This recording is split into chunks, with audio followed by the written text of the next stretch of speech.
तो hello guys, welcome back हो गया आप लोगों का एक ब्रांड न्यू वीडियो में। गाइज आज की इस वीडियो में मैं आज आप लोगों को एक पावरफुल कैंडल स्टिक पैटर्न के बारे में बताने वाला हूँ। ये जो है बेसिकली एक बुलिश कैंडल स्टिक पैटर्न होने वाला है। इस कैंडल स्टिक पैटर्न के बनने के बाद जो है मार्केट के बढ़ने के काफ़ी ज़्यादा हाई चांसेस हो जाते हैं। देखिए, इस कैंडल स्टिक पैटर्न को आज की इस वीडियो में मैं आज आप लोगों को डिटेल में सिखाने वाला हूं। और मैं केवल आपको सिखाऊंगा नहीं, मैं आपको इस पे बताऊंगा कि आप लोगों को कैसे ट्रेड करना है, किस तरीके से आप लोगों को इस पे पैसे बनाने हैं। तो आइए गाइस जानते हैं कि ये कौन सा कैंडल स्टिक पैटर्न है एंड आपको इस पे किस तरीके से ट्रेड करना है। तो गाइज यहाँ पर आप लोग स्क्रीन पे देख सकते हैं, ये है वो कैंडल स्टिक पैटर्न। ये candle stick pattern basically 3 candle से मिलके बनता है। देखिए यहाँ पर जो पहली कैंडल होगी वो एक रेड कैंडल होगी, सेकंड जो कैंडल हो गई वो एक रेड कैंडल या फिर ग्रीन भी हो सकती है, लेकिन जो पहली कैंडल होगी उसका कलर रेड होना काफ़ी ज़्यादा ज़रूरी है। और यहाँ पे जो हमारी थर्ड कैंडल होगी वो एक ग्रीन बुलिश कैंडल होगी। तो यहाँ पे ये है बेसिकली कैंडल स्टिक पैटर्न। अब यहाँ पे हम समझते हैं सबसे पहले कि ये कैंडल स्टिक पैटर्न किस तरीके से बना है, क्योंकि अगर हमें ये समझ में आ गया कि ये कैंडल स्टिक पैटर्न किस तरीके से बना है तो यहाँ पे हमें ये भी समझ में आएगा कि यहाँ से मार्केट आखिर ऊपर क्यों गया है। ठीक है, अब देखिए ये कैंडल स्टिक पैटर्न को समझना आखिर ज़रूरी क्यों है ये मैं आपको बताता हूँ। देखिए, अगर आप लोग कैंडल स्टिक पैटर्न को सही से समझते हैं तो आप लोग हर एक कैंडल स्टिक पैटर्न से पता लगा सकते हैं कि यहाँ से मार्केट अप जाएगा या फिर डाउन जाएगा। जैसे कि आप लोग ये वाली कैंडल देख रहे हैं, इसी कैंडल से पता लगा सकते थे कि यहाँ से मार्केट डाउन जा सकता है। लेकिन आप लोगों को उसके लिए कैंडल स्टिक पैटर्न को समझना काफ़ी ज़्यादा ज़रूरी है। तो आइए गाइस समझते हैं कि ये कैंडल स्टिक पैटर्न आखिर बना किस तरीके से। तो यहाँ पे आप लोग देख सकते हैं, ये है पहली कैंडल। पहली कैंडल की ओपनिंग देखें, ये यहाँ पे ओपन हुई थी कैंडल। इसके बाद देखें फिर प्राइस यहाँ से ऊपर की तरफ में जाता है। इसका मतलब कि यहाँ से जो है बायर्स ट्राई करते हैं प्राइस को ऊपर की तरफ में ले जाने का, लेकिन बायर्स यहाँ पे नाकामयाब रहते हैं। और उसके बाद आप लोग देख सकते हैं यहाँ से लगातार जो है प्राइस फॉल करता है। अब देख सकते हैं प्राइस फॉल करते करते यहाँ तक आ जाता है और उसके बाद वापस से बायर्स यहाँ पे प्राइस को पुश करते हैं एंड प्राइस को यहाँ तक ले जाके क्लोज करवा देते हैं। तो इससे हमें क्या पता चल रहा है कि यहाँ पे सेलर्स ने भी 2 बार कोशिश करी, बायर्स ने भी 2 बार कोशिश करी, लेकिन यहाँ पे एग्जैक्ट पता नहीं हो पाया कि यहाँ से मार्केट बढ़ेगा या फिर गिरेगा। तो ये हो गई एक इनडिसीजन कैंडल। अब यहाँ पे बात करते हैं इसकी सेकंड कैंडल की। देखें तो सेकंड कैंडल की ओपनिंग यहाँ पे ओपन होने के बाद जो है ये कैंडल यहाँ पे देख सकते हैं नीचे की तरफ में जाती है। ठीक है, नीचे की तरफ में जाने के बाद ये कैंडल वापस से ऊपर की तरफ में जाती है एंड आप लोग देख सकते हैं फिर ये वापस से नीचे आके क्लोज हो जाती है। तो इसको हम क्या कहेंगे, इसको भी हम एक इनडिसीजन कैंडल बोल सकते हैं, क्योंकि देखिए इस कैंडल में बायर्स भी हैं और सेलर्स भी हैं। लेकिन अगर हम कंपेयर करें कि ज़्यादा बायर हैं या फिर ज़्यादा सेलर है इस कैंडल में, तो देखें यहाँ पे इसकी विक काफ़ी ज़्यादा ऊपर तक गई है। तो इसका मतलब कि बायर्स यहाँ पे एंटर हुए थे। फिर उसके बाद देखें तो सेलर्स ने यहाँ पे प्राइस को नीचे गिराने की कोशिश करी एंड आप लोग देख सकते हैं प्राइस को वो यहाँ पे लाके क्लोज कर देते हैं।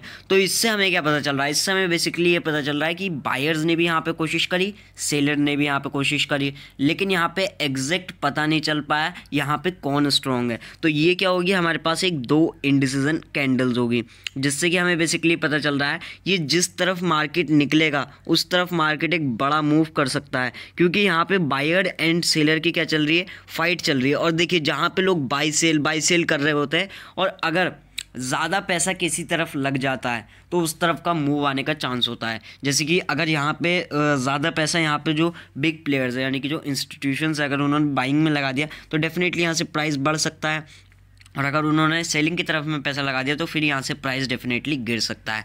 तो यहाँ पे अब हम देखते हैं कि आखिर हुआ क्या है। तो इसकी अगर आप लोग थर्ड कैंडल देखें तो थर्ड कैंडल क्या बन जाती है, एक सुपर बुलिश ग्रीन कैंडल बनती है। देखें यहाँ पे मैं आपको बताता हूँ कि ये किस तरीके से बेसिकली कैंडल फॉर्म हुई है। देखें तो कैंडल स्टिक यहाँ पे ओपन होती है, ओपन होने के बाद फिर यहाँ से प्राइस आप लोग देख सकते हैं यहाँ से थोड़ा सा नीचे में गया था, इसकी आपको विक देखने को मिल रही होगी। और उसके बाद देखें तो फिर यहाँ से प्राइस ऊपर की तरफ में जाना स्टार्ट होता है और आप लोग देख सकते हैं प्राइस लगभग यहाँ तक पहुँच जाता है। तो इससे हमें क्या पता चल रहा है कि ये कैंडल स्टिक पैटर्न एक बुलिश कैंडल स्टिक पैटर्न में कन्वर्ट हो चुकी है। तो इसका मतलब कि यहाँ से मार्केट अब ऊपर की तरफ में जा सकता है। काफ़ी ज़्यादा चांसेस है कि यहाँ से मार्केट ऊपर की तरफ में जाएगा।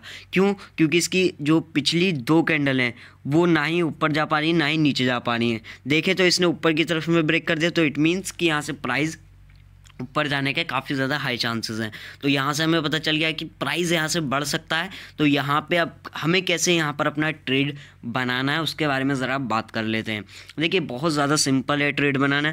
जैसे कि ये मैंने आपको 3 कैंडल स्टिक समझा दी हैं। ये कैंडल स्टिक पैटर्न आखिर बना किस तरीके से, और इस कैंडल स्टिक पैटर्न में देखें ओवरऑल यहाँ पे 2 कैंडल स्टिक पैटर्न में तो कोई भी स्ट्रॉन्ग नहीं था, लेकिन जो इसकी 3rd कैंडल थी उसमें हमें पता चला कि फाइनली यहाँ पे बायर्स स्ट्रॉन्ग है। तो यहाँ से प्राइस बढ़ने के काफ़ी ज़्यादा चांस है। तो यहाँ पे हमें एंट्री बहुत ज़्यादा सिंपल है। हमारी एंट्री ये जो कैंडल स्टिक पैटर्न है, ये बुलिश कैंडल स्टिक पैटर्न, जैसे इस कैंडल स्टिक पैटर्न के हाई के ऊपर एक कैंडल क्लोज करती है, फिर यहाँ पे एक रीटेस्टिंग होती है। ठीक है, समझिएगा, अगर एक रीटेस्टिंग होती है तब यहाँ पे आप लोग अपना बाय साइड का ट्रेड एग्जीक्यूट कर सकते हैं। जैसे कि यहाँ पर अगर आप लोग देखें, ये है इस कैंडल स्टिक पैटर्न का हाई। ठीक है, ये इस कैंडल स्टिक पैटर्न का हाई, इसके ऊपर एक कैंडल क्लोज की, उसके बाद देखें तो यहाँ पे नेक्स्ट कैंडल बनती है जो कि ऊपर की तरफ में जाती है, फिर ये नीचे की तरफ में आती है। जैसे यहाँ पे रीटेस्ट करने आएगी तो यहाँ पे आप लोगों को अपनी एंट्री ले लेना है, और यहाँ पे जो आपका स्टॉप लॉस रहेगा, ये जो 3 कैंडल हैं इनके लो के नीचे आपका जो है स्टॉप लॉस रहना है। तो ये देख सकते हैं आप लोग, ये आपका स्टॉप लॉस पॉइंट हो गया। अब यहाँ पे बात कर लेते हैं कि आप लोग अपने ट्रेड में कितना टारगेट रख सकते हैं, क्योंकि देखिए हमारा स्टॉप लॉस और टारगेट दोनों मैटर करता है। अगर हम सही जगह पर स्टॉप लॉस रखेंगे तो वहाँ पर हमारे हिट होने के चांसेस काफ़ी ज़्यादा कम होंगे, और अगर हम सही जगह पर टारगेट रखेंगे तो मार्केट हमारा टारगेट ईजिली अचीव कर देगा और हमें अच्छा खासा प्रॉफिट हो जाएगा। कभी कभी लोगों के साथ ऐसा होता है कि उन्होंने मान लीजिए यहाँ पे टारगेट लगाया है और मार्केट उनके टारगेट के ऑलमोस्ट पास पहुँच के एकदम से रिवर्स हो जाता है एंड उनका वापस से लॉस हो जाता है। तो इस वजह से यहाँ पर टारगेट सबसे ज़्यादा मैटर करता है आपके ट्रेड में। तो देखिए टारगेट जो है बेसिकली आप लोग चाहें तो परसेंटेज वाइज भी देख सकते हैं, या फिर आप लोग जो है मार्केट में रेजिस्टेंस को फॉलो करते करते भी टारगेट ले सकते हैं। जैसे कि यहाँ पर अगर हम रेजिस्टेंस की बात कर रहे हैं तो यहाँ पे आप लोग देख सकते हैं कि हमारे पास एक रेजिस्टेंस लेवल निकल के आता है, जो कि ये पर्टिकुलरली ये वाला लेवल। इस लेवल पे देखें मार्केट ने यहाँ पे काफ़ी बार सपोर्ट बनाया था, इसको मार्केट ने नीचे की तरफ में तोड़ा, यहाँ पे लंबी मार्केट ने सेलिंग दी। अब देखें वापस से मार्केट अगर इसकी तरफ में जाएगा तो ये क्या होगा, बेसिकली रेजिस्टेंस का अब ये काम करने वाला है। तो इसका ही हम फर्स्ट टारगेट रख सकते हैं। तो हमारा फर्स्ट टारगेट जो है वो यहाँ तक का होगा। तो फर्स्ट टारगेट आप लोग देख सकते हैं 1:2 से भी ज़्यादा का हमारा फर्स्ट टारगेट है। अब देखिए जैसे ही ये टारगेट अचीव हो जाता है तो उसके बाद आप लोग सेकंड टारगेट, ऑब्वियसली बात है कि आप लोग सेकंड रेजिस्टेंस का रख सकते हैं। तो यहाँ पे आपका जो सेकंड रेजिस्टेंस आता है वो है ये। तो देख सकते हैं सेकंड टारगेट आपका ये अचीव हो गया, जो कि ऑलमोस्ट 1:4 से भी ज़्यादा का टारगेट आपको यहाँ पे अचीव हो जाता है। अब देखें तो यहाँ पे मार्केट फिर और भी ज़्यादा ऊपर की तरफ में जाता है, तो आप लोग ट्रेल करके भी चल सकते हैं। अगर आप लोग ट्रेल करके चलेंगे तो आप लोग और भी ज़्यादा लंबे प्रॉफिट्स को कैप्चर कर सकते हैं। तो यहाँ पे आप लोग देख सकते हैं कि यहाँ पर आप लोगों की एंट्री हुई, ये आपका स्टॉप लॉस इतना छोटा, और आप लोग देख सकते हैं अगर आप लोगों को मैं रिस्क रिवॉर्ड के बारे में बताऊं तो रिस्क रिवॉर्ड यहाँ पे जो आपको मिल रहा है वो 1:6 से भी ज़्यादा का आपको सिंगल ट्रेड में देख सकते हैं। मार्केट लगातार यहाँ से ऊपर की तरफ में गया एंड आपका यहाँ पे 1 गो में मार्केट ने आपका टारगेट अचीव कर दिया। तो बेसिकली इस तरीके से आप लोगों को इस कैंडल स्टिक पैटर्न के बेसिस पे ट्रेड करना होता है। आशा करता हूं कि ये वीडियो आपको काफ़ी ज़्यादा पसंद आया होगा, काफ़ी ज़्यादा आपको नॉलेज मिली होगी इस वीडियो से।